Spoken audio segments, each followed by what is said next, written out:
Pernahkah kamu merasa ada seseorang dalam hidupmu, orang yang sangat kamu pedulikan, di mana sekuat apapun kamu berusaha menyembuhkan lukanya, segenap hati kamu mengulurkan tangan, rasanya seperti ada kekuatan tak terlihat yang menghalangimu. Ini bukanlah kekejian, bukan pula karena kamu tidak cukup peduli. Bisa jadi itu adalah sebuah bentuk perlindungan, sebuah kebijaksanaan kuno dari alam semesta. Entah kamu menyebutnya Tuhan, Sang Maha, atau diri sejati, yang dengan halus menjagamu agar tidak tersesat di labirin gelap jiwa orang lain. Izinkan aku berbagi sebuah cerita yang mengubah hidup dan caraku memandang pertolongan. Di awal karierku saat masih bekerja di sebuah rumah sakit jiwa, aku bertemu dengan seorang pria, sebut saja Anton. Ia tenggelam dalam psikosis yang dalam, terperangkap di antara dunia dan realitasnya sendiri. Kala itu aku masih muda dan percaya diri, dibekali dengan gelar akademis dan keyakinan bahwa aku bisa menyelamatkannya. Aku menyelam terlalu dalam ke dunianya yang penuh delusi, mencoba membangun jembatan antara realitasnya dan realitas kita. Namun, sesuatu yang mengerikan mulai terjadi. Aku mulai mengalami mimpinya. Aku mulai melihat visi-visinya.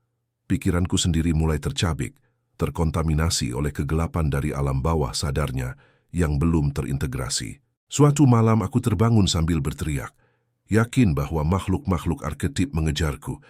Saat itulah sebuah kebenaran yang pahit menghantamku. Tidak semua orang ingin diselamatkan, dan yang lebih penting, tidak semua orang seharusnya diselamatkan olehmu. Ada kekuatan dalam alam bawah sadar, baik personal maupun kolektif, yang memiliki kebijaksanaan, waktunya, dan prosesnya sendiri. Ketika kita memaksakan diri ke dalam proses itu, seringkali yang kita layani bukanlah penyembuhan, melainkan kebutuhan ego kita sendiri untuk merasa berkuasa, yang disamarkan sebagai rasa kasihan. Nah, sekarang izinkan aku bertanya padamu secara langsung. Pernahkah kamu, setelah berusaha membantu seseorang justru merasa habis, lelah secara mental, bahkan seperti kehilangan sedikit dari dirimu sendiri? Jika iya, maka kamu tidak sendirian. Dan pesan dalam video ini mungkin bisa menjadi pencerahan untukmu. Kami akan menjelajahi 5 tipe orang yang, meski hati kita berdarah untuk mereka, mungkin justru harus kita pertimbangkan kembali untuk kita bantu. Ini bukan tentang menjadi tidak peduli, tetapi tentang memiliki belas kasih yang lebih bijaksana, baik untuk mereka maupun terlebih untuk dirimu sendiri. Jika topik ini menyentuh hatimu dan kamu ingin memahami lebih dalam tentang batas yang sehat dalam memberi pertolongan, klik subscribe ke channel ini sekarang. Dengan berlangganan, kamu tidak akan ketinggalan penjelasan dari setiap tipe orang ini, dan kita bisa belajar bersama untuk tumbuh menjadi pribadi yang lebih utuh. Jadi, setelah menyadari bahwa ada batas tak terlihat dalam menolong, kita pun mulai bertanya, siapa sajakah orang-orang yang dimaksud? Tipe pertama ini mungkin yang paling umum kita temui, dan seringkali, tanpa disadari, justru kitalah yang paling ingin memperbaiki mereka. Mari kita bicara tentang orang yang sepenuhnya teridentifikasi dengan personanya, topeng sosial yang ia kenakan pada dunia. Dari luar, segalanya tampak baik-baik saja. Mereka mungkin sukses, terlihat terkendali, atau sangat pandai menyesuaikan diri. Namun di balik topeng yang kokoh itu, terdapat sebuah bayangan, shadow, segala aspek diri yang ia tekan, ia tolak, dan ia sembunyikan, bahkan dari dirinya sendiri. Orang seperti ini telah membangun sistem pertahanan yang begitu rumit dan sempurna. Setiap upaya kita untuk menyentuh cahaya kesadaran, untuk menunjukkan bahwa ada luka atau ketidaksadaran yang perlu ia lihat, akan dianggap sebagai serangan. Bagaikan menyinari mata yang sudah terlalu lama berada dalam gelap, reaksinya adalah memicingkan mata dan menolak cahaya tersebut. Lalu, apa yang terjadi ketika kita bersikeras membantu mereka? Sebuah dinamika psikis yang unik dan melelahkan akan tercipta. Tanpa disadari, bayangan kita sendiri pun ikut terpicu.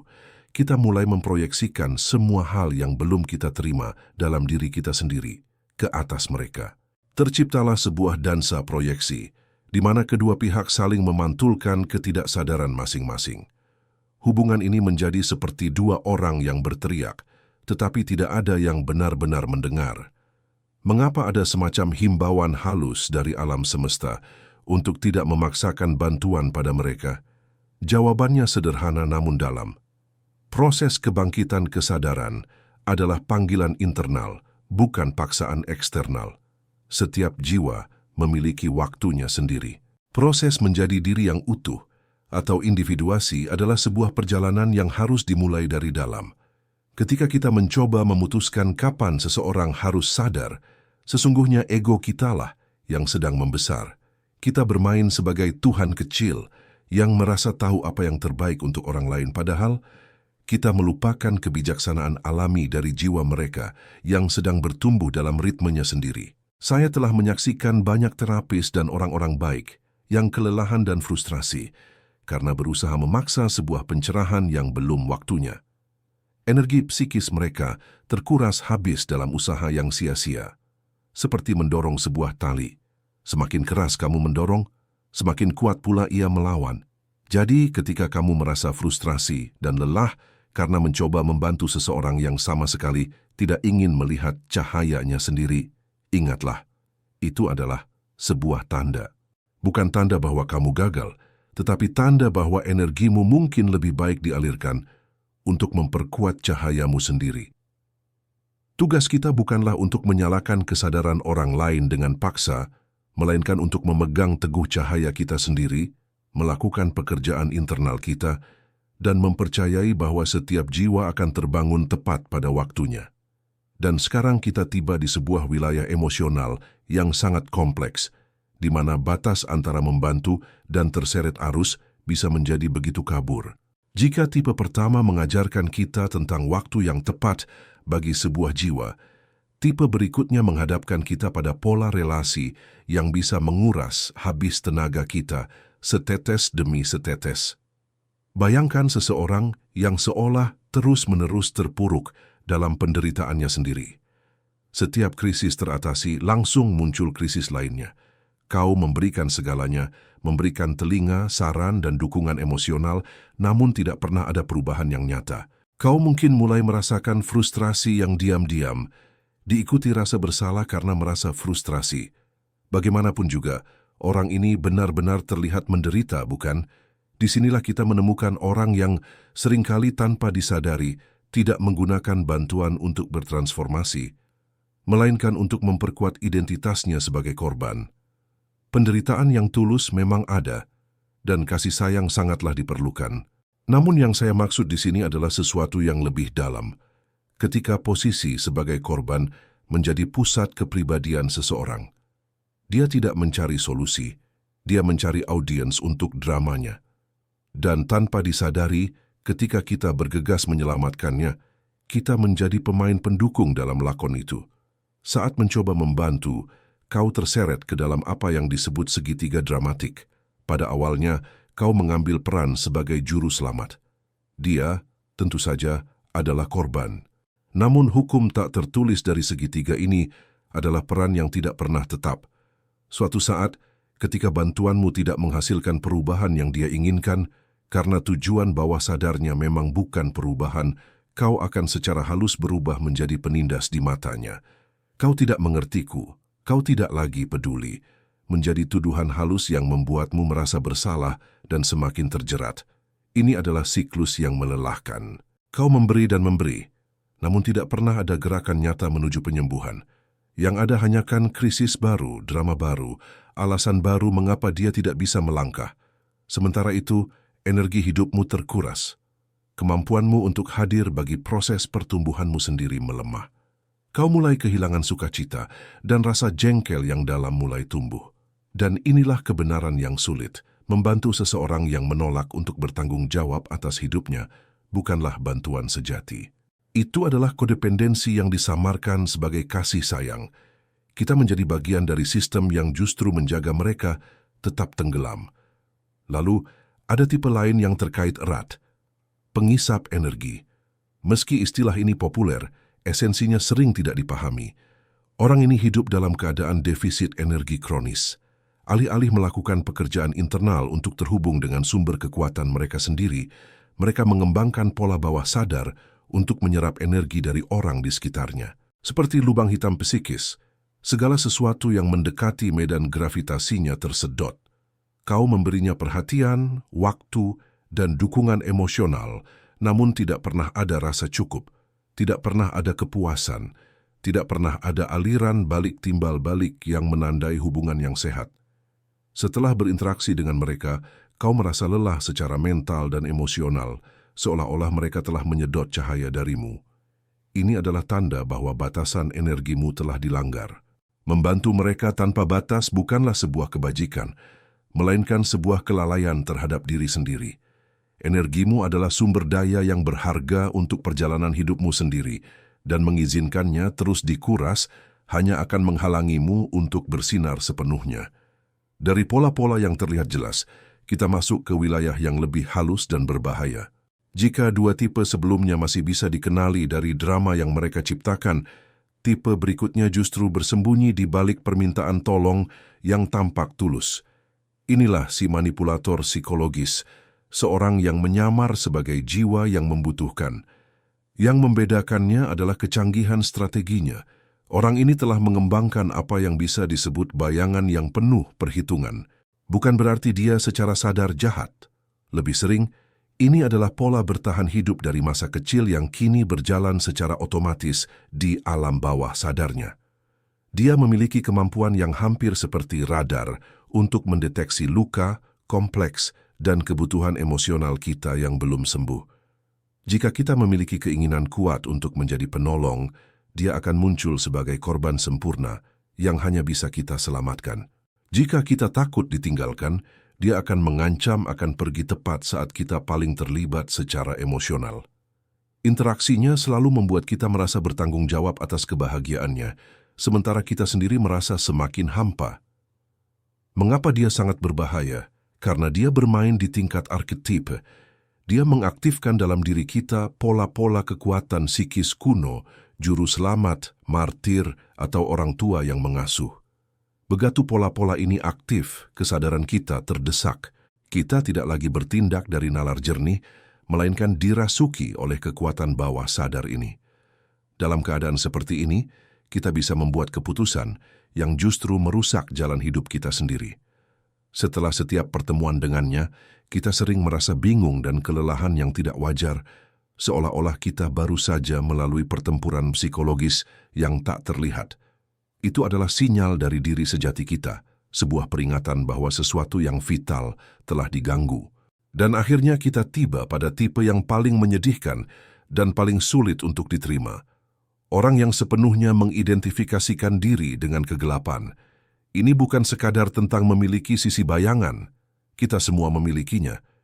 Ini tentang pilihan bawah sadar untuk sepenuhnya tinggal dalam energi destruktif dan menolak segala usaha integrasi menuju cahaya. Beberapa jiwa, karena alasan yang sangat misterius, telah mengambil apa yang bisa disebut keputusan melawan kehidupan. Mereka telah mengidentifikasikan diri dengan kekuatan keos, fragmentasi, dan kehancuran. Ketika kita mencoba membawa cahaya kepada mereka, sesuatu yang berbahaya bisa terjadi. Kegelapan mereka justru mengkontaminasi medan energi psikis kita. Pikiran dan impuls gelap yang bukan karakteristik kita bisa mulai bermunculan. Kita mulai meragukan kebaikan dan kewarasan kita sendiri. Bagaikan mencoba membersihkan lumpur tebal dengan tangan kosong. Bukannya lumpur itu yang bersih, justru kitalah yang menjadi kotor. Disinilah kita harus belajar membedakan antara kompas yang romantis dan kebenaran psikologis yang keras. Cinta sejati tidak berarti membiarkan diri kita dihancurkan oleh pilihan gelap orang lain. Terkadang tindakan paling penuh kasih justru adalah melepaskan dengan sadar. Bukan karena kita tidak peduli, tetapi karena kita menghormati jalan jiwa mereka yang misterius dan sekaligus melindungi integritas jiwa kita sendiri.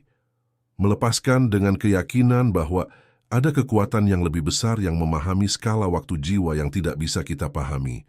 Setelah memahami keempat tipe orang tersebut, sebuah pertanyaan penting muncul. Mengapa kita begitu mudah terjerat dalam dinamika yang melelahkan ini? Jawabannya seringkali tidak terletak pada mereka, tetapi bersemayam di dalam diri kita sendiri, pada suatu pola yang disebut kompleks penyelamat. Bayangkan sebuah kekuatan dalam alam bawah sadar kita yang mendorong kita untuk menyelamatkan orang lain bukan dari kepenuhan, tetapi dari rasa kekurangan. Inilah inti dari kompleks penyelamat. Ini adalah topeng mulia yang dikenakan oleh ego yang terluka. Kita merasa berharga, dibutuhkan, dan bermakna hanya ketika ada seseorang yang diselamatkan. Tanpa disadari, kita mencari orang-orang yang bermasalah bukan karena kita bisa membantu mereka, tetapi karena ego kita membutuhkan mereka untuk tetap bermasalah, agar kita bisa terus menjadi pahlawan. Ini adalah kebenaran yang sulit untuk diakui. Kadang-kadang, dorongan kita untuk membantu lebih merupakan proyeksi dari luka kita sendiri. Mungkin di masa kecil kita mencoba menyelamatkan salah satu orang tua dari kesedihan atau kemarahan mereka dan gagal. Sekarang sebagai orang dewasa, kita tanpa henti mencoba menyelesaikan cerita lama itu dengan menyelamatkan orang lain, berharap kali ini akan berhasil. Lalu apa peran dari sinyal halus dari alam semesta dalam semua ini? Itu adalah bentuk perlindungan. Ketika kita dihalangi untuk membantu kelima tipe orang ini, sesungguhnya kita sedang dilindungi dari kompleks penyelamat kita sendiri. Kita dipaksa untuk berhenti dan melihat ke dalam. Mengapa saya begitu membutuhkan untuk memperbaiki hidup orang ini? Apa yang sebenarnya ingin saya perbaiki dalam diri saya? Dari sinilah lahir konsep cinta yang berkesadaran, yang sangat berbeda dengan cinta yang naif. Cinta yang naif adalah cinta buta. Ia tanpa batas, tanpa pertimbangan, dan mudah terseret ke dalam kodependensi. Ia memberi tanpa henti sampai yang tersisa hanyalah kelelahan dan kekecewaan. Sebaliknya, cinta yang berkesadaran adalah cinta yang melihat dengan jelas. Ia memiliki belas kasih yang mendalam, tetapi juga dilengkapi dengan kebijaksanaan untuk mengetahui kapan harus berkata tidak. Ia mampu membedakan antara membantu yang memberdayakan dengan menyelamatkan yang melemahkan. Cinta seperti ini tidak datang dari ego yang haris pengakuan, tetapi dari diri sejati yang sudah cukup utuh. Ia bisa mencintai tanpa harus kehilangan dirinya sendiri. Oleh karena itu, pekerjaan terbesar kita bukanlah mempelajari cara menyelamatkan orang lain, melainkan menyembuhkan kebutuhan dalam diri kita untuk menjadi penyelamat. Ketika kita berhasil melakukan pekerjaan internal ini, bantuan yang kita berikan akan berubah secara fundamental. Itu tidak lagi menjadi beban, tetapi menjadi ungkapan alami dari kepenuhan hati. Itu akan terasa ringan, bijaksana, dan yang terpenting benar-benar membebaskan bagi kedua belah pihak. Lalu, bagaimana kita menerapkan kebijaksanaan ini dalam kehidupan nyata? Bagaimana kita beralih dari pemahaman ke tindakan yang membebaskan? Langkah pertama adalah pengakuan yang jujur. Luangkan waktu sejenak, dengarkan suara hatimu. Apakah ada hubungan yang membuatmu terus-menerus merasa kelelahan yang dalam setelah berinteraksi? Apakah kamu merasa terjebak dalam pola menjadi penyelamat, lalu menjadi penindas, dan akhirnya merasa bersalah? Tubuh dan jiwamu tidak berbohong, mereka memberikan sinyal yang jelas. Tanda-tandanya bisa beragam. Kelelahan kronis yang tidak membaik dengan istirahat, perasaan bingung yang terus-menerus, pikiran yang terobsesi pada drama orang lain, atau perasaan terputus dari tujuan hidupmu sendiri. Ini semua adalah alarm yang berbunyi dari dalam. Mereka adalah cara dirimu yang lebih dalam memberitahumu bahwa energi berhargamu sedang dialihkan dari jalan pertumbuhanmu sendiri. Namun, menarik diri secara fisik saja tidak cukup. Langkah kedua, dan yang paling penting, adalah bertanya pada diri sendiri, mengapa aku menarik atau mentolerir dinamika seperti ini? Dalam lanskap psikologis, tidak ada yang kebetulan.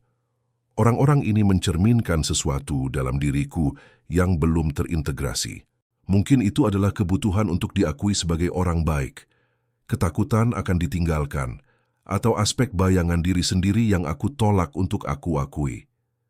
Dengan berani memeriksa bayangan kita sendiri, kita mengambil kembali proyeksi kita dan memutuskan daya tarik tak terlihat yang mengikat kita pada pola-pola ini. Dari kesadaran ini, lahirlah langkah ketiga, tindakan yang disengaja dan terpusat. Tindakan ini tidak datang dari ego yang memberontak, tetapi dari diri sejati yang tenang. Mungkin itu berarti menetapkan batasan yang jelas dan tegas. Bisa juga dengan secara bertahap mengurangi intensitas kontak. Atau, dalam beberapa kasus, melepaskan hubungan tersebut dengan penuh doa. Yang penting adalah tindakan itu lahir dari rasa hormat pada dirimu sendiri dan keyakinan bahwa setiap jiwa memiliki jalannya sendiri. Bayangkan dirimu sebagai sebuah taman. Energimu adalah air yang menyirami taman itu. Jika kamu terus-menerus mengalirkan air ke tanah tetangga yang gersang, tamanmu sendiri akan layu dan mati. Tugasmu adalah memagari tamanmu, memastikannya mendapat cukup air dan sinar matahari, sehingga ia bisa tumbuh subur. Dari keadaan yang subur dan utuh inilah, kamu akhirnya bisa berbagi keindahan dan buahnya dengan dunia, tanpa harus mengorbankan akarmu. Perjalanan individuasi adalah tentang menjadi penjaga taman jiwamu sendiri. Ini adalah tanggung jawab terbesarmu. Dengan belajar mengatakan tidak pada apa yang menguras habis tenagamu, kamu justru membuka ruang untuk mengatakan ya pada panggilan jiwamu yang sebenarnya. Percayalah bahwa dengan berpegang pada cahayamu sendiri, dengan penuh kasih dan keyakinan, kamu tidak hanya menyelamatkan dirimu sendiri, tetapi pada akhirnya juga menjadi cahaya yang sesungguhnya dibutuhkan dunia.